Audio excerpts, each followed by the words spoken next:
Sadie Nine.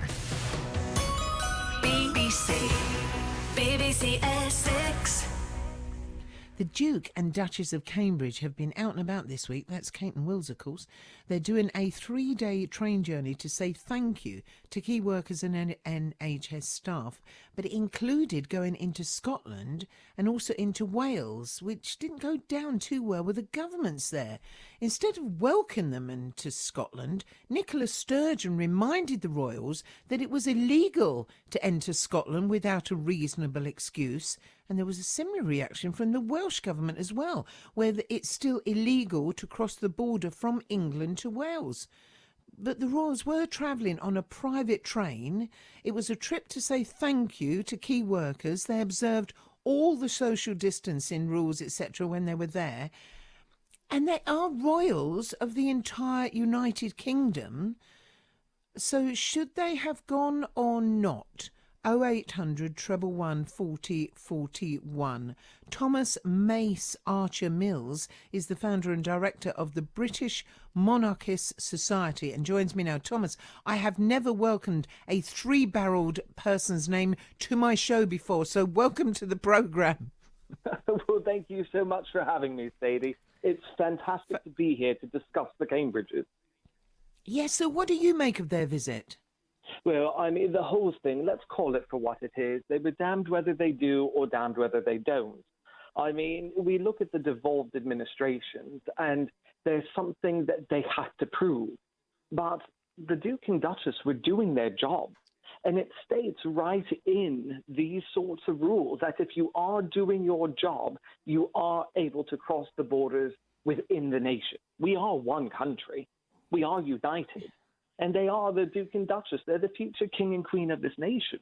So they were doing their job and bringing morality-boosting appearances to parts of the nation that really, really need it, Sadie. And that's why it's a bit confusing. But when you look at the comments from the health minister in Wales, Vaughan Gethin, who actually helped create a lot of these rules for Wales, but violated them himself earlier in the year, and then having the president of Scotland who thinks that she's the queen herself, well, the Act of Scotland limits her authority to Westminster. And if Westminster didn't block the royals from going, she certainly can't either. It's a funny one, isn't it? As you say, I mean, we're meant to... I asked a question quite recently, actually. Are we a united kingdom anymore? Are we the United Kingdom, or are we all sort of separates? And it makes you feel that way. They are the Wales royals as much as they are the Scottish and the Northern Ireland. But do the royals have to be a bit careful at the moment with these visits? Of course, they do have to be careful.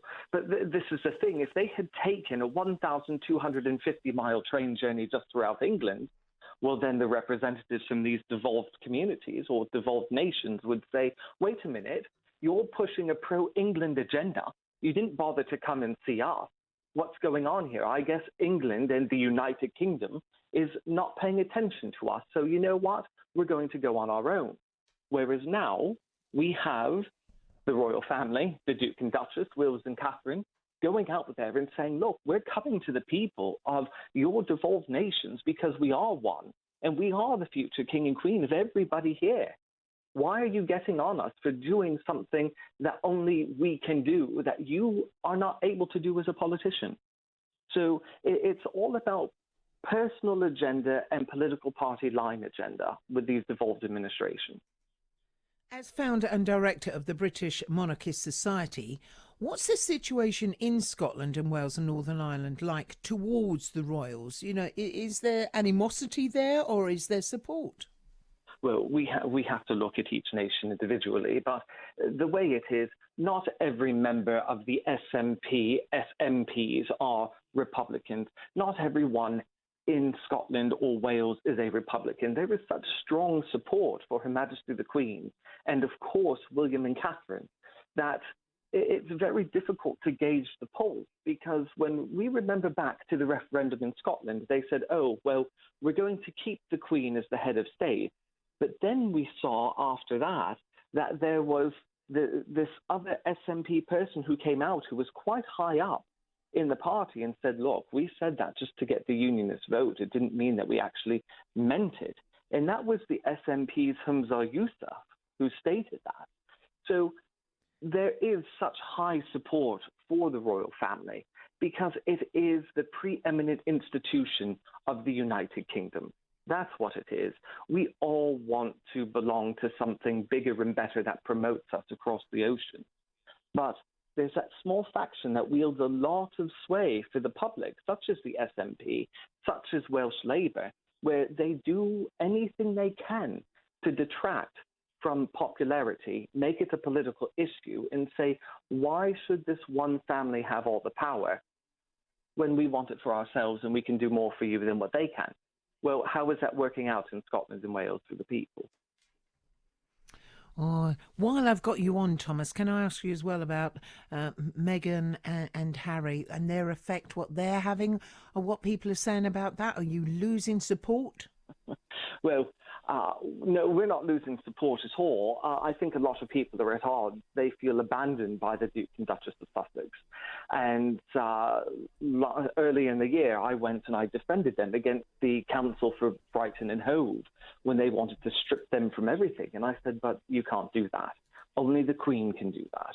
So there's so many people that do feel slighted by them. And now with the Archerwell Foundation and the talk of a new honours system being created by them, which is completely different to what Her Majesty does in the United Kingdom's award system. But they wanted to quiet her peaceful, more private life.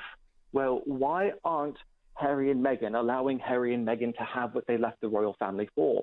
It seems they are more in the news and the media now than what they were before, but they no longer have the protections of the palace.